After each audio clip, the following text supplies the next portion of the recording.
Alrighty, ladies and gentlemen, welcome back on in to the Hall Pass, the newest name of the podcast. We have the original name before the Between the Boards podcast. That name is retired. Now we're the Hall Pass. So that's the new name. I'm super excited to announce that. I announced that earlier today on the Instagram account. So it's the same Instagram account that was Between the Boards. You just changed the name and the logo. I'll put the logo on the screen right here. It's a pretty sick logo. Came up with the name myself. Obviously, I got some help from people with using my last name, and that's the kind of vibe I was going for in that one. So I really like the outcome of the name. A lot of people liked it, and shout out to everybody who reposted it on their stories and stuff like that. Obviously, really always appreciate that kind of stuff, being able to spread the name. But excuse me, I'm still sick, still got this cough. So again, I apologize throughout this video if I'm coughing or sneezing at all. But yeah, it's good to be back. It's currently, what day is it? Today's Wednesday. So it's Wednesday night right now. This video is going to be uploaded around we'll say 3-4 o'clock on Thursday. So I'm looking forward to getting this video out. I'm back on the grind. Obviously, we got hockey season underway, or it's going to be kicking off soon. Obviously, we've had our preseason games, the Leafs in Ottawa last night. Preseason's underway. We're getting regular seasons just around the corner and within 2 weeks or so. So I obviously cannot wait for that to start up again. And then also, we all know it rolls around in October as well, the MLB postseason. And if you're a Blue Jays fan, especially tonight, after the first 2 games against the Boston Red Sox, we're probably not feeling so good after those 2 games so far. So we'll talk a little bit about that in this one. But I did say at the start of last podcast that we're going to be doing a new little thing at the start of each episode where I put up a parlay on the screen. Mainly for football, because I kind of like the football parlays. I find the baseball and hockey ones don't tend to hit as often. So this is what we got for tomorrow. Let's put it up on the screen here. First up, we got a matchup. It's Thursday night football between the Seattle Seahawks and the Arizona Cardinals.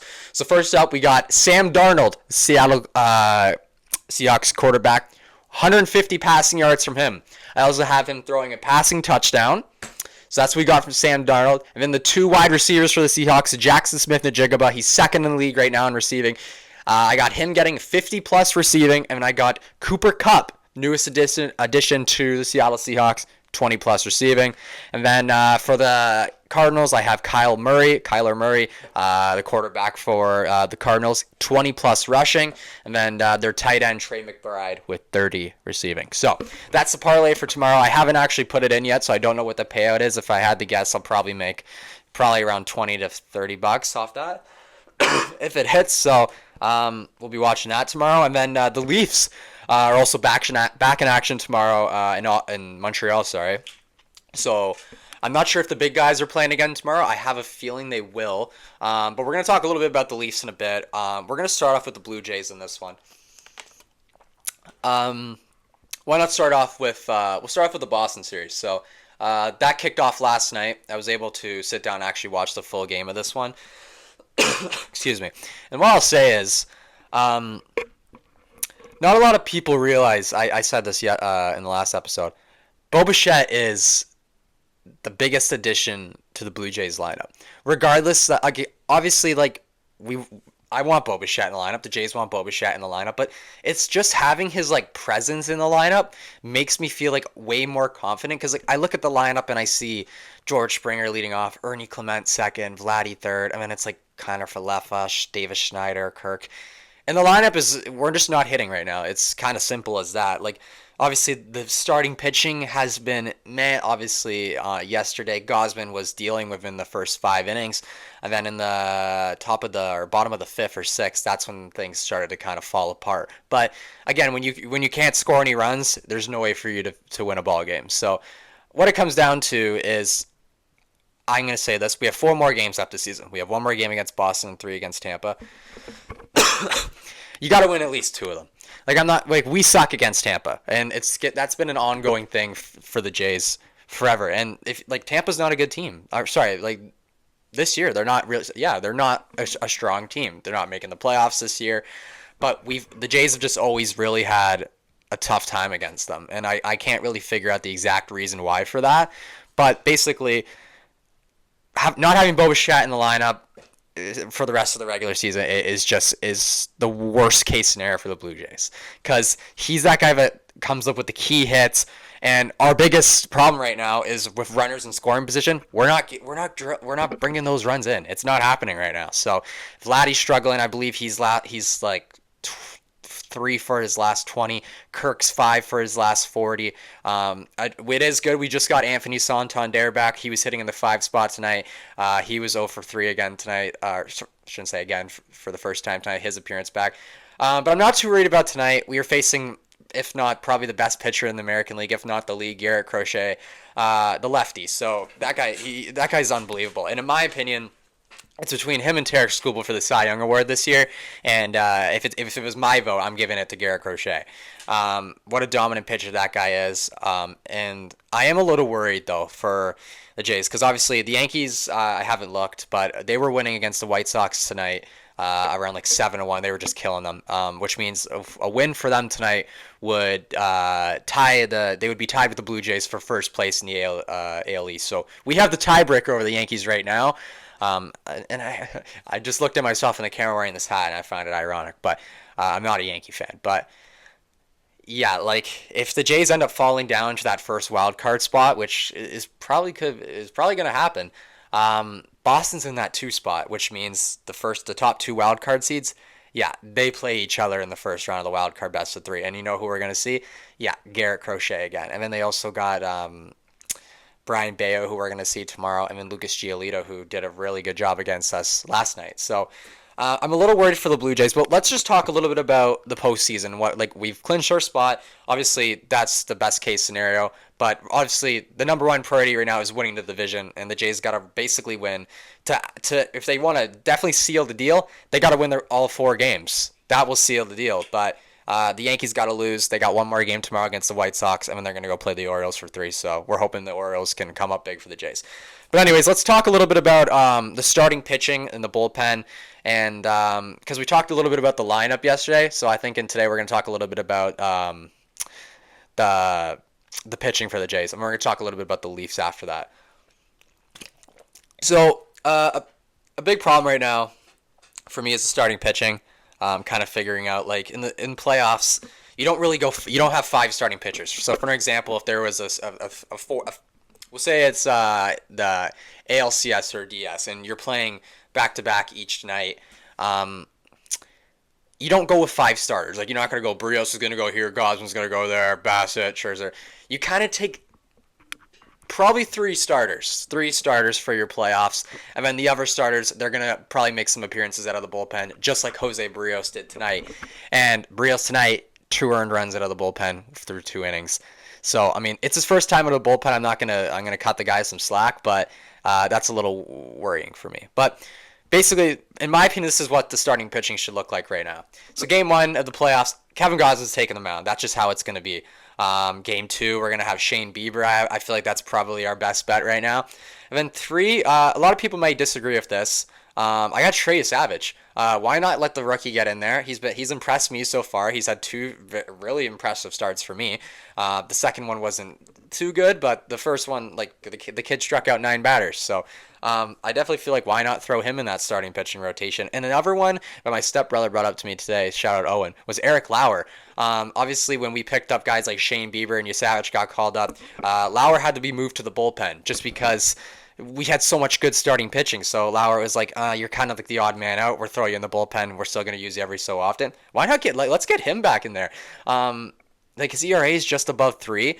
He could probably Lauer's not going to go into the game and throw 7 innings for you, but let the guy start. Maybe throw 3 or 4 innings, see what he does, and usually let's just go with that. And then that's when out of the bullpen, this is what I got here. That's when you got Jose Barrios. Chris Bassett probably should be back in time for the playoffs. You got Tommy Nance. He's had a terrific season. You got Sir Anthony Dominguez. That's been pretty good as of late. Jeff Hoffman, we all know about him. He's either going to go in there and probably dominate, or he's going to shit the bed.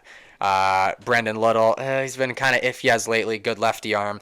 Mason Fluharty, we just called him back up for the minors. He's a good lefty arm. Use him. He's pretty good in those big situations. Louis Varland's been better as of lately. Kind of as soon as he joined the Jays from the Twins, it was a little bit of a rough going for him. Brandon Fisher, I don't think this guy gets enough recognition out of the bullpen this year as a rookie. This guy's been dominant, just an ERA of around like 2.3. The guy's been good, and he gets the job done in those tight moments when you got bases loaded, none out. He's gonna strike out that batter and get that double play for you. So he's been sick. Love what Brandon Fisher's done for the Jays this year, and as well as Yariel Rodriguez. I'm a big fan of him, a guy that can also go 2 or 3 innings. So I feel like that the really good thing about the Jays bullpen and the starting pitching is they're all able to go pretty lengthy. And sorry, I didn't mention Max Scherzer in there. I think after today's start against Boston, it's kind of like you're on a bit of a shorter leash now for the starting pitching. I don't know how. I know I've seen Scherzer with the Dodgers make a couple appearances out of the bullpen that one season.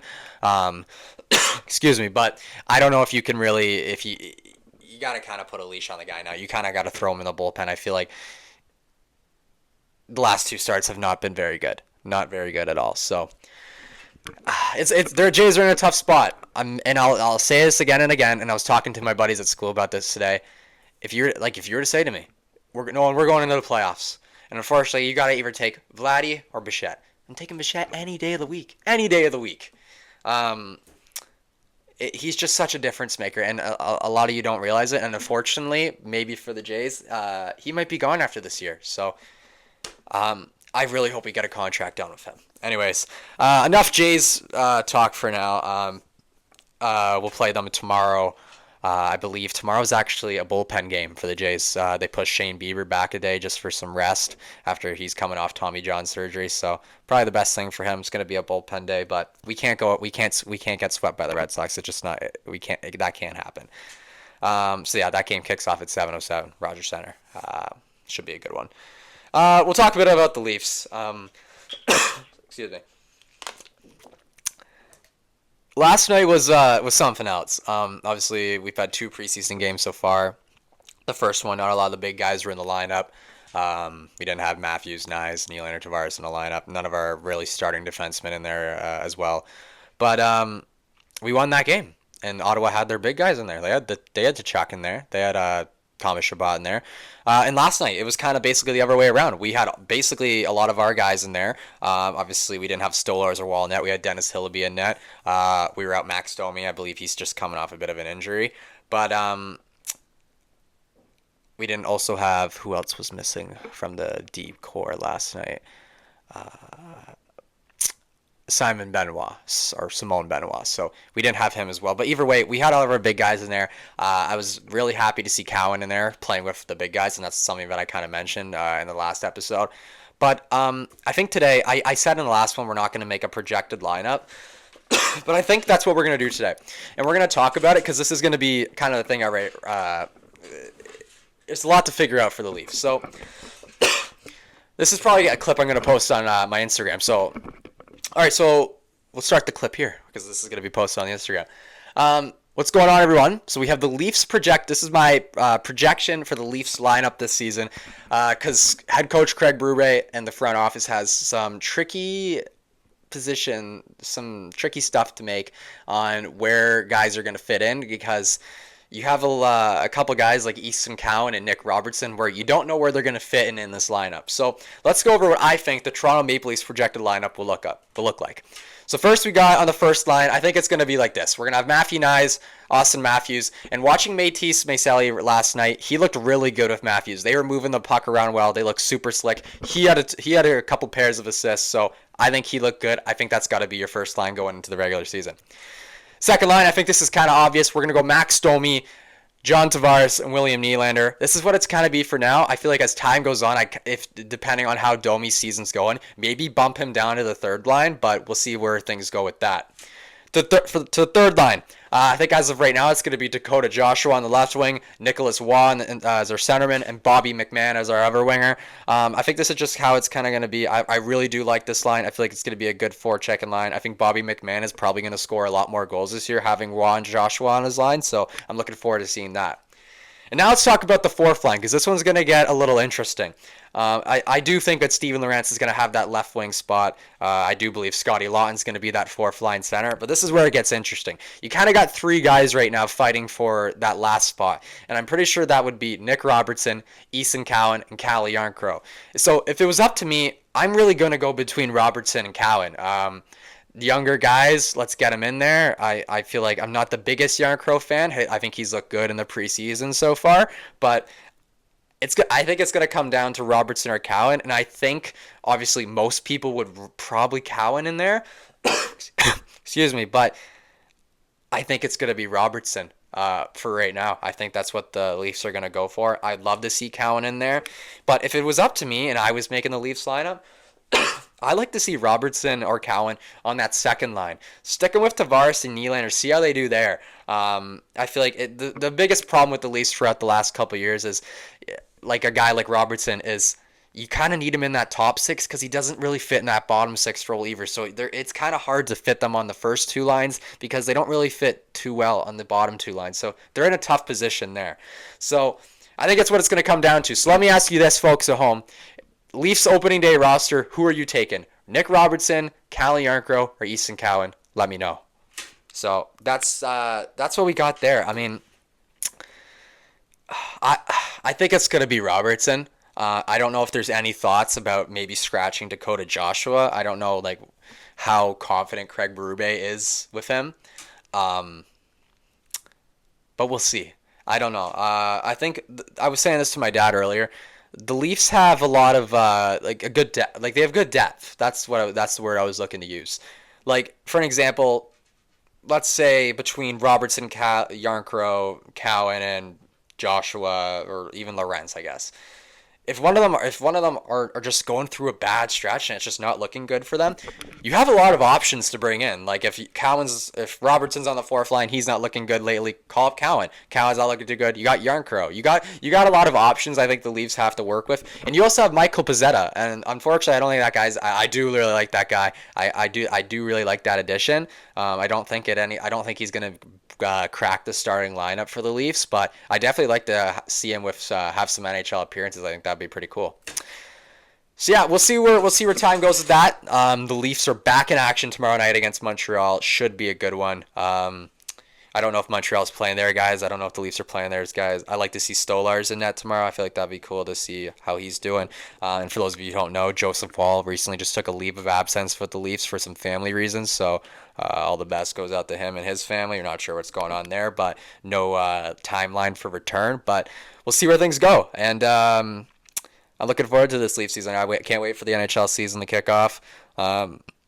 School's been great with doing all this sports stuff. I'm so happy that I'm back in action here. And I love the new name. I love the new logo. The Hall Pass is pretty sick. And I definitely appreciate everyone who tunes into these episodes, shares them, spreads the name about the podcast and myself. So always greatly appreciate that. Anyways, I hope everyone has... this is going to be uploaded on Thursday, hopefully around 4 or 5 o'clock. But yeah, I hope everybody has a good rest of their night. We'll be back on here hopefully throughout the weekend. So hopefully this parlay hits tomorrow, and we'll talk a little bit about tomorrow when we're back on here next. Have yourselves a good night, and we'll see you guys in a couple days. Peace.